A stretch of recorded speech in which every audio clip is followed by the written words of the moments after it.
Kipling, Saskatchewan, était une petite ville tranquille avide de frissons d'Halloween en 1992. Mais cette nuit-là a basculé dans quelque chose de bien plus sombre que Candace n'aurait jamais pu l'imaginer. Kipling, Saskatchewan, était une petite ville paisible avide de quelques frissons pour Halloween en 1992. Mais cette nuit-là s'est transformée en un cauchemar bien plus noir que tout ce que Candace aurait pu imaginer. Elle venait de découvrir que son petit ami la trompait. Plus tard, alors qu'elle allait rendre visite à une amie à l'hôpital voisin, cette amie était introuvable. Submergée et angoissée, Candace chercha du réconfort auprès de l'unique médecin de la ville, le docteur John. Lui faisant confiance, elle accepta qu'il lui fasse une piqûre, pour réaliser trop tard que quelque chose n'allait vraiment pas. Le médecin préféré de tous, le docteur John, fut dénoncé à la police par Candace. Il nia les accusations, et par conséquent, personne, pas même les autorités, ne l'a cru. Pendant des années, les habitants de la ville sont restés troublés par cette nuit d'Halloween, se demandant sans cesse qui disait la vérité, le docteur John ou Candace. Puis, 5 ans plus tard, une nouvelle perspective a émergé, renversant toute l'histoire. Comment cette révélation a-t-elle vu le jour? Et qui avait menti depuis le début? À 23 ans, elle vivait à Kipling et travaillait dans une station-service locale. Ce 31 octobre avait commencé comme un jour ordinaire, jusqu'à ce que son petit ami Danny se présente. Une violente dispute éclata entre eux après que Danny eut fait quelque chose qui laissa Candace furieuse. Danny avait invité une autre fille à dîner, ce qui anéantit Candace. Ce fut la goutte d'eau. Elle en avait assez de ses mensonges. Furieuse, elle donna un coup si fort dans son camion qu'elle y fit une bosse. Danny partit, la laissant bouillonnante de rage et de frustration. Incapable de se concentrer, Candace quitta son travail sur le champ et décida d'aller voir une amie au Kipling Memorial Union Hospital, espérant que cela l'aide à se calmer. Mais les choses ne se passèrent pas comme prévu. Arrivée à l'hôpital, son amie était introuvable. Toujours submergée de colère et de détresse, Candace réalisa qu'elle avait besoin d'aide pour s'apaiser. Alors, quand une infirmière lui suggéra de voir un médecin, Candace accepta à contre-cœur. Ce soir-là, le médecin de garde était John Shane Berger. Né en Zambie le 1er janvier 1961, le docteur Berger venait d'une famille qui accordait une grande valeur à l'éducation. Il étudia au prestigieux Carnegie College en Afrique du Sud, où il se fit de nombreuses amitiés durables. Il ne fut pas surprenant qu'il décide de suivre les traces de son frère et d'embrasser une carrière médicale. Il poursuivit ses études à l'université de Stellenbosch, près du Cap, où il obtint son diplôme en décembre 1984. Il excella particulièrement en anesthésiologie, obtenant des reconnaissances pour ses performances académiques. Vers 1987, John Schanberger déménagea au Canada et s'installa à Kipling, une petite ville du sud de la Saskatchewan. En décembre 1988, il devint officiellement membre du personnel médical du centre médical de Kipling. Après avoir rempli toutes les conditions pour exercer la médecine au Canada, il ne fallut pas longtemps pour que la réputation du nouveau médecin charmant de la ville se répande, ce jeune docteur à l'accent distinctif. Avec un seul autre médecin à proximité, on l'appela rapidement simplement « Dr John », un surnom qui lui resta.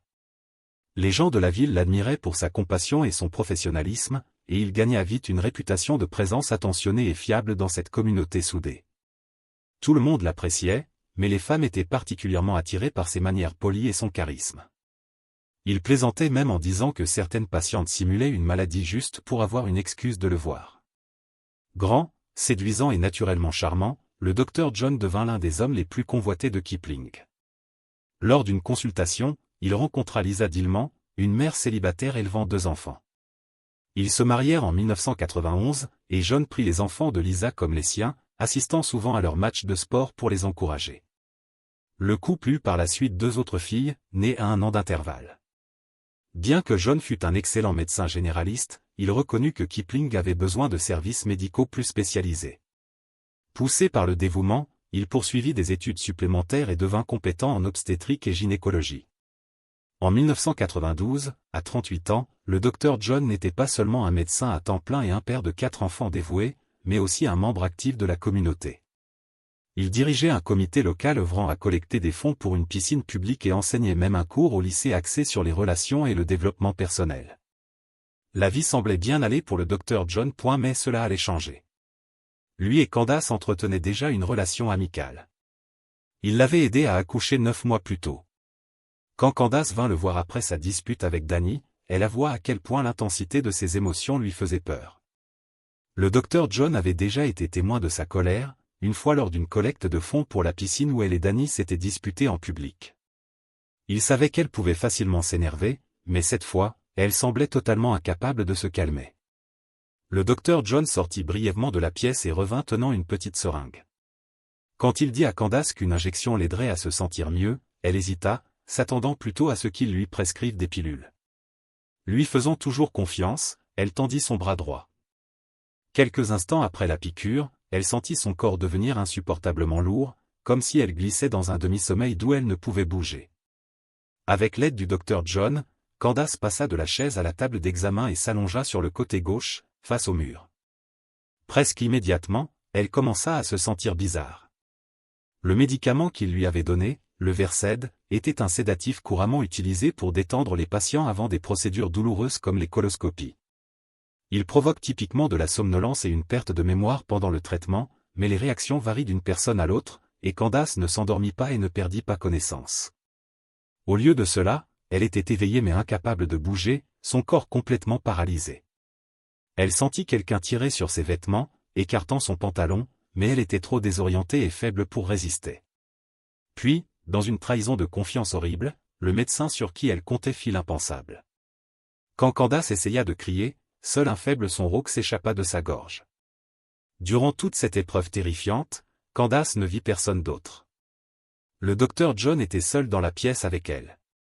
Une fois terminé, il rajusta ses vêtements et les siens avant de partir. Bien que se sentant submergée et paniquée, Candace était impuissante à agir car le sédatif avait laissé son corps complètement immobile. Plus tard, une infirmière vérifia son état et constata qu'elle était trop faible et étourdie pour rentrer chez elle en sécurité, suggérant qu'elle passe la nuit. Candace, toujours confuse et effrayée, ne révéla pas ce qui s'était passé et sombra dans un sommeil agité. Peut-être que le docteur John supposa que le médicament effacerait sa mémoire. Mais ce ne fut pas le cas. Le lendemain matin, Candace se réveilla l'esprit embrouillé. Au début, incertaine de ce qui s'était passé. Un bref instant, elle s'accrocha à l'image rassurante du médecin en qui elle avait eu confiance. Mais cette pensée fugace s'évanouit rapidement lorsque ses souvenirs revinrent en force, la laissant coincée à l'hôpital jusqu'à ce que le médecin termine sa tournée matinale. Quand Candace confronta finalement le docteur John au sujet du médicament, il resta calme et posé. Il se contenta de sourire et demanda pourquoi elle était curieuse, demandant plaisamment si cela lui donnait de mauvais rêves. À ce moment, Candace réalisa qu'il n'admettrait jamais ni ne s'excuserait pour ce qu'il avait fait. Mais elle n'avait aucune idée de la difficulté qu'il y aurait à prouver ses actes. Malgré tout ce qu'elle avait enduré et ressentant encore les effets persistants du puissant sédatif, Candace réussit à rester concentrée. Elle prit une mesure cruciale pour rassembler des preuves. Après avoir enlevé son pantalon, elle remarqua une tache suspecte et plaça rapidement le vêtement dans un sac en plastique, qu'elle scella soigneusement. Elle comprit que ce pourrait être la seule preuve dont elle disposerait. Candace savait aussi qu'elle devait signaler l'incident immédiatement, bien qu'elle sache que le médecin avait des amis dans la police locale, ce qui compliquait encore la situation. Ne se sentant pas en sécurité pour signaler l'incident dans sa ville natale de Kipling, Candace choisit de conduire 2 heures jusqu'à la ville de Regina. Elle se rendit dans une clinique là-bas pour que des tests appropriés soient effectués. Les résultats confirmèrent qu'un liquide corporel avait été laissé sur son pantalon et que des écouvillons prélevés sur ses parties intimes correspondaient aux mêmes résultats. L'hôpital de Regina contacta immédiatement la police et Candace donna sa déposition. Elle précisa qu'elle n'avait eu aucune activité sexuelle dans les semaines précédant l'agression, ce qui signifiait que le liquide ne pouvait provenir que du docteur John Berger, l'homme qui l'avait agressé. À cette époque, les preuves ADN étaient encore un outil très nouveau en sciences médico-légales, n'ayant été utilisé pour la première fois au Canada qu'en 1989, seulement 3 ans plus tôt, faisant de cette affaire un cas pionnier dans le domaine. Ce qui arriva ensuite à Candace fut le résultat de sa réactivité. Aller à la clinique tout de suite fut crucial. Les tests permirent aux enquêteurs de comparer l'ADN trouvé sur ses vêtements et son corps à celui du docteur John, confirmant une correspondance. Pendant ce temps, la police de Kipling apprit enfin toute l'histoire et se rendit à Regina pour recueillir plus d'informations. Les enquêteurs travaillèrent à établir le timing de l'agression. Ils découvrirent que le docteur John aurait pu commettre l'agression à l'hôpital cette nuit-là dans une fenêtre d'environ 20 minutes. Notamment, il était seul à ce moment-là, contrairement à d'autres hommes de la ville qui restaient toujours près de leurs femmes enceintes. Après avoir rassemblé ces détails, la police se rendit au domicile du docteur J pour l'interroger sur l'incident. Le docteur John devint visiblement en colère quand on l'interrogea, insistant sur le fait que Candace avait agi de façon folle quand elle était venue à l'hôpital la nuit d'Halloween. Il affirma qu'il l'avait simplement calmée avec des médicaments et suggéra qu'elle avait peut-être confondu les événements ou même imaginé l'agression sous l'influence des drogues. Pour prouver son innocence, il soumit volontairement un échantillon de sang pour un test ADN. Il insinua aussi que Candace pourrait faire ces accusations pour lui extorquer de l'argent. Pendant ce temps, le processus de test ADN traîna en longueur, donnant à Candace l'impression que cela ne finirait jamais. Alors que la nouvelle de l'affaire se répandait dans la petite ville de Kipling, des rumeurs circulèrent selon lesquelles Candace n'avait pas parlé aux infirmières de garde la nuit de l'agression, amenant de nombreux habitants à douter de son histoire. Certains commencèrent à douter que l'agression ait même eu lieu. Des rumeurs circulèrent que Candace et le médecin auraient pu avoir une relation consentie et qu'elle gardait les preuves pour le faire chanter et qu'il la paie pour abandonner les accusations. D'autres blâmèrent même Candice pour la situation. Durant cette période, elle se sentit isolée et sans soutien. En contraste, le docteur John reçut beaucoup de soutien de la communauté. Il était vu comme un père de famille dévoué qui n'avait jamais eu de problèmes légaux. Quand il parla de l'accusation à sa femme Lisa, elle crut immédiatement en son innocence. Incapable d'imaginer que le père de ses enfants puisse jamais faire du mal à quelqu'un de cette façon, Lisa commença à suspecter que Candace avait peut-être des sentiments pour son mari et faisait ces accusations par dépit parce qu'il ne partageait pas son intérêt. Elle n'aimait pas Candace et en voulait à ce qu'elle voyait comme une tentative de salir la réputation de son mari et leur famille. Quand les résultats du test ADN arrivèrent, Candace fut choquée d'apprendre que l'échantillon de son pantalon ne correspondait pas à l'ADN du docteur John Schanberger. En conséquence, il fut déclaré non coupable. Il célébra avec des amis et des collègues, exprimant son soulagement et son empressement à tourner la page. Mais pour Candace, les questions restaient. Est-ce que tout cela avait été un rêve? Et sinon, comment expliquer les taches sur ses vêtements? La ville, cependant, ne s'attarda pas sur ces doutes. De nombreux habitants blâmèrent Candace d'avoir accusé un médecin respecté, et elle perdit plusieurs amis par la suite. Les parents de Candace restèrent fermement à ses côtés, la croyant, mais ce fut une période incroyablement difficile pour la famille. Malgré ce revers, Candace refusa d'abandonner. Elle était certaine que le docteur John l'avait agressée à Halloween. Peu importe ce que le premier test ADN avait indiqué, convaincue qu'il avait pu falsifier les résultats en altérant son échantillon de sang, elle demanda un deuxième test. La police dut reconnaître qu'elle n'avait pas vérifié personnellement le premier échantillon de sang comme la loi l'exigeait. Ils demandèrent un deuxième échantillon de sang au docteur John. Impressionné par la détermination de Candace, bien qu'il fût en colère et se sentît lésé par la demande, il se conforma à contre-cœur, pleinement conscient que ces accusations pourraient endommager irrémédiablement sa carrière et sa réputation. Sa femme, Lisa, resta fermement à ses côtés, ne doutant jamais de lui. En août 1993, le docteur John se rendit dans un laboratoire pour fournir un autre échantillon de sang, cette fois sous la supervision de 2 policiers. Il retroussa sa manche gauche et le technicien de laboratoire prépara une aiguille pour prélever son sang. Cependant, le docteur John prit le contrôle du processus. Il prit l'aiguille des mains du technicien et procéda lui-même au prélèvement tandis qu'un officier de la GRC surveillait de près. Après avoir rempli un flacon, il choisit d'en remplir un deuxième par précaution supplémentaire. Quand l'officier lui demanda des bleus sur son haut du bras, le docteur John expliqua qu'ils étaient causés par une blessure musculaire due au précédent prélèvement sanguin. L'officier fut satisfait de l'explication du docteur John et les échantillons de sang furent envoyés pour analyse. Au cours des 7 mois suivants, Candace s'habitua au regard froid et méfiant des gens de Kipling. Malgré l'hostilité et les défis auxquels elle faisait face, elle restait convaincue de dire la vérité et croyait que les résultats finiraient par la disculper. Cependant, les choses ne se passèrent pas comme elle l'espérait. Une fois de plus, le deuxième test ADN montra que le sang du docteur John ne correspondait pas au fluide trouvé sur le pantalon de Candace. En 1994, l'affaire contre le docteur John Burgeret était effectivement close. Les preuves ADN semblaient contredire le récit de Candace. Pendant ce temps, Lisa Burgeret s'exprima publiquement, insistant sur le fait qu'elle croyait que Candace essayait de profiter de la situation. Cela se résumait à la parole d'une jeune mère célibataire contre celle d'un médecin respecté, père de 4 enfants et figure bien connue de la communauté. Le rejet que Candace subit à Kipling devint insupportable et elle réalisa qu'il était temps de quitter l'endroit qu'elle avait toujours appelé chez elle. Elle dit adieu à Kipling et déménagea à Regina avec sa fille. La vie dans sa ville natale continua comme d'habitude. La famille Burger tourna la page et le docteur John Schanberger devint même citoyen canadien juste une semaine après la publication des résultats du 2e test ADN. Il aurait encore pu vivre en Afrique du Sud, mais Candace ne pouvait pas lâcher l'affaire. Elle craignait que le docteur John n'ait échappé à la justice et qu'il puisse faire du mal à quelqu'un d'autre. Déterminée à découvrir la vérité, elle prit les choses en main. Avec les conseils de son avocat, Candace engagea un détective privé, Larry O'Brien, un vétéran récemment retraité de la Gendarmerie royale du Canada avec 25 ans de service. O'Brien fut rapidement convaincu par l'histoire de Candace après leur première rencontre. Il était d'accord avec son soupçon que quelque chose avait été manipulé dans les tests ADN du Dr J. Ils avaient besoin d'une nouvelle méthode pour obtenir son ADN et prouver sa culpabilité. Le premier geste d'O'Brien fut astucieux. Il envoya un de ses assistants au domicile du docteur John Berger. Se faisant passer pour un représentant d'une radio locale. Usant d'un prétexte, l'assistant convainquit le docteur John de participer à un faux concours et d'envoyer son inscription dans une enveloppe. Le docteur John scella l'enveloppe et la renvoya, ce qui aurait pu fournir les preuves ADN nécessaires pour étayer les affirmations de Candace.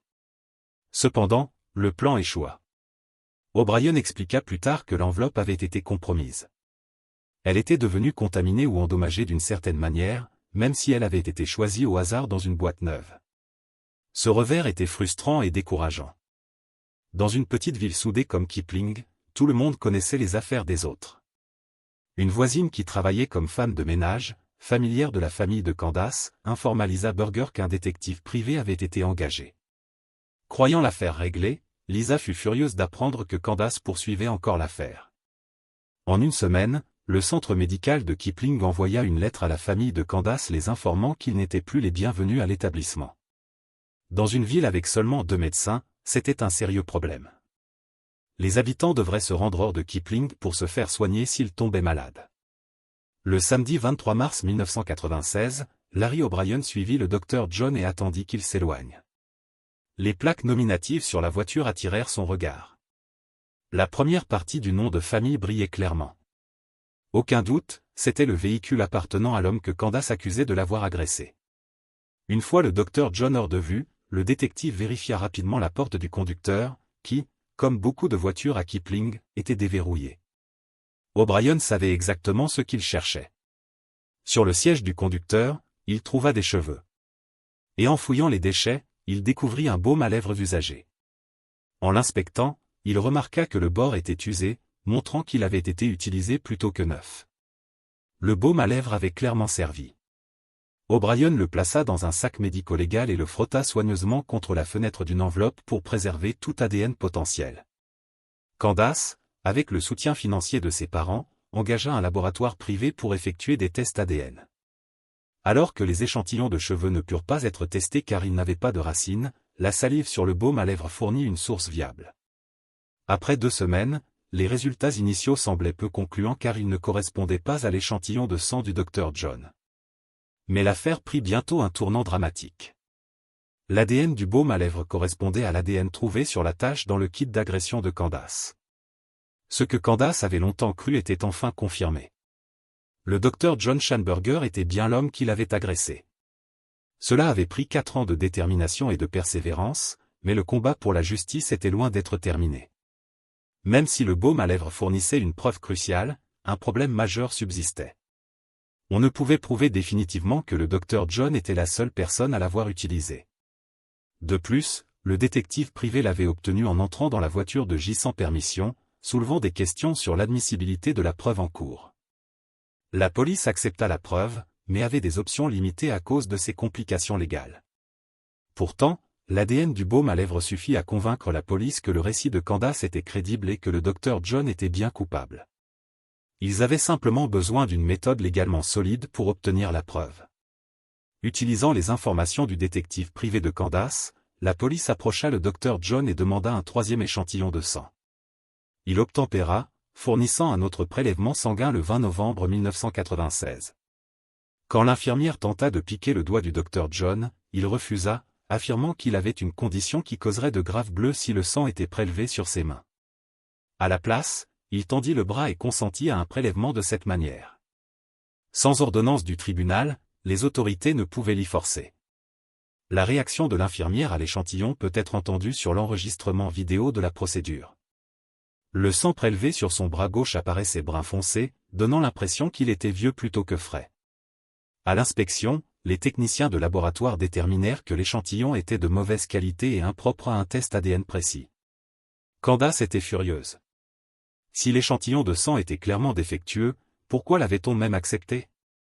Il semblait évident qu'ils auraient dû en demander un autre alors que le docteur John était encore au laboratoire.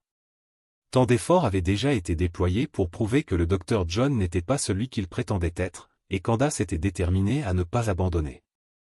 Dans un dernier acte de courage, elle prit une mesure décisive. Elle intenta une action civile contre le médecin et signala ses actions à l'association médicale locale. Pendant les procédures judiciaires, il était évident que la plupart de la communauté soutenait le docteur John. Sa femme, Lisa, était outrée par les accusations de Candace et refusait d'y croire. Elle critiqua même publiquement Candace dans une interview télévisée locale.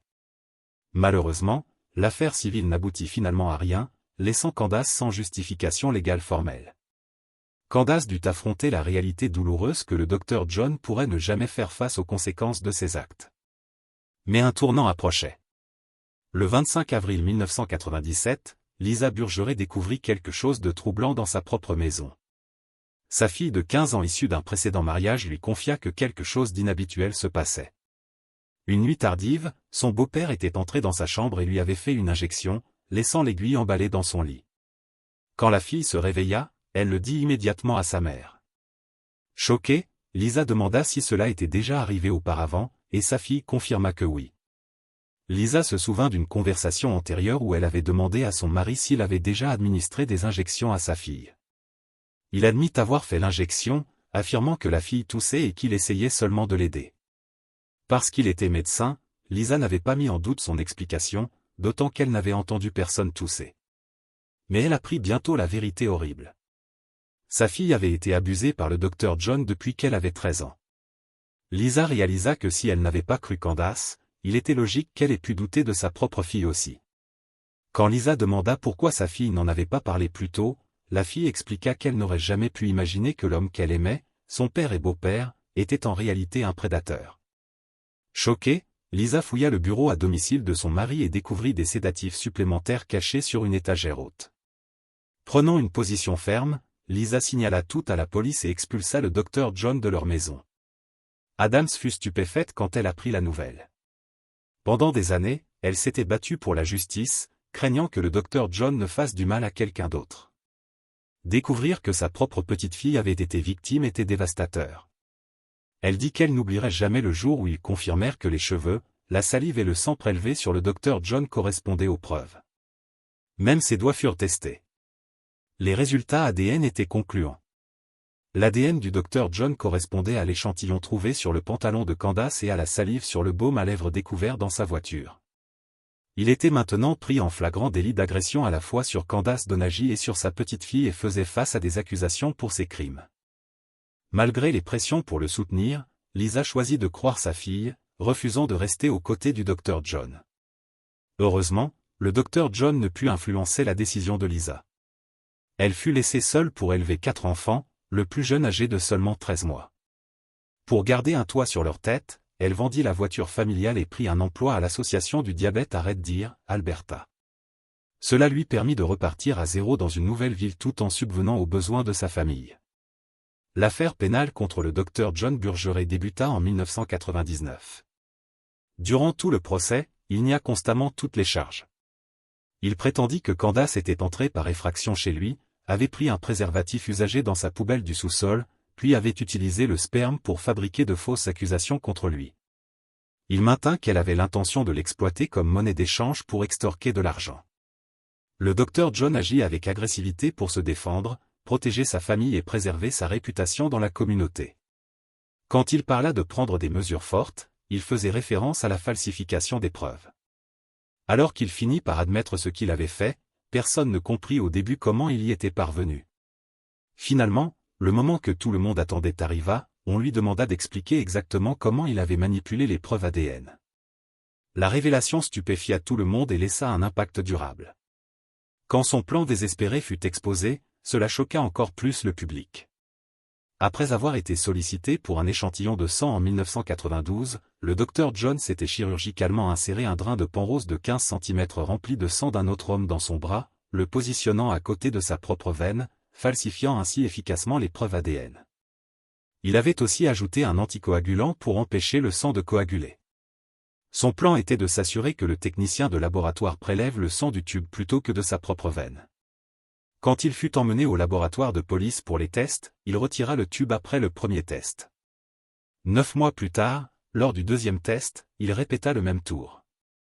Quand il apprit que Candace avait engagé un détective privé en avril 1996, il réinséra le tube. Cela expliquait probablement pourquoi l'infirmière avait remarqué que le sang semblait vieux. Il provenait en réalité d'un de ses patients masculins, Danny Sabot, et datait de jusqu'à 7 mois. Les enquêteurs confirmèrent sa falsification en examinant des enregistrements vidéo. Chaque fois qu'il présentait son bras gauche pour un prélèvement, il remontait délibérément sa manche juste au-dessus du coude pour cacher l'incision où le tube avait été inséré. Dans un bref instant sur la vidéo, la peau surélevée ressemblant à un tube est visible. En tant que témoin clé, Candace capta l'attention. Enfin, sa voix fut entendue et respectée. Pendant des années, la défense avait essayé de la peindre comme cupide ou trompeuse, mais elle refusa de les laisser contrôler le récit. Candace resta inflexible, faisant clairement savoir que son seul but était de chercher la vérité sur le médecin. La défense argumenta à plusieurs reprises que sa mémoire de l'agression n'était pas fiable parce qu'elle avait été sédatée à ce moment-là. Quand elle fut confrontée par l'avocat de J, Candace rétorqua avec audace, le mettant au défi de faire l'expérience du Versed lui-même et de voir ce que cela faisait. Le docteur John Schanberger fut finalement reconnu coupable d'agression, d'administration d'une substance nocive et d'entrave à la justice. 7 ans après les crimes, il fut condamné à 6 ans de prison, bien moins que les peines maximales pour ces infractions. Il ne fut cependant pas reconnu coupable d'agression sur sa belle-fille, car les procureurs manquaient de preuves suffisantes sur cette accusation. Pour Candace, le verdict fut une justification attendue depuis longtemps. Elle dit aux gens qu'elle avait attendu 7 ans pour ce jour et qu'il méritait de payer pour ce qu'il avait fait. Elle dit même qu'elle espérait qu'il en souffrirait. Le Collège des médecins et chirurgiens de la Saskatchewan révoqua sa licence médicale et Lisa Burgeret entama une procédure de divorce. Même après sa condamnation, le Dr John insista pour conserver ses droits parentaux, ce qui signifiait que Lisa devait emmener leur fille lui rendre visite en prison chaque dernier dimanche du mois. Et les filles devaient l'appeler chaque lundi pendant 1 heure. Les visites étaient traumatisantes. Les 2 filles pleuraient souvent et se cachaient derrière leur mère, terrifiées par leur père. Elles ne voulaient pas être près de lui ni lui parler, craignant l'homme qui avait fait du mal à leur sœur et déchiré leur famille. Une assistante sociale intervint, mettant fin aux visites parce que les filles de 5 et 6 ans avaient clairement des difficultés émotionnelles. Le docteur John accepta finalement que Lisa n'ait pas à les ramener, point inquiète qu'il puisse continuer à nuire à la famille même après avoir purgé 6 ans de prison. Lisa signala aux autorités de l'immigration qu'il avait menti sur sa demande de citoyenneté, prétendant qu'il n'était pas sous enquête. En conséquence, il fut déporté vers l'Afrique du Sud où il fut autorisé à résider en permanence. Après avoir perdu la possibilité d'exercer la médecine, le docteur John n'eut d'autre choix que de déménager à Durban pour vivre avec sa mère. Il trouva du travail comme traiteur et s'impliqua dans des activités religieuses. Ces dernières années, il a rejoint la Durban Wine Academy affiliée à la Cap Wine Academy où il a été autorisé à enseigner des cours de dégustation de vin et de formation de chef. Pendant ce temps, Lisa Dillman reconstruisit sa vie. Elle se remaria et travaille comme assistante de soins dans un centre de services d'addiction en Saskatchewan.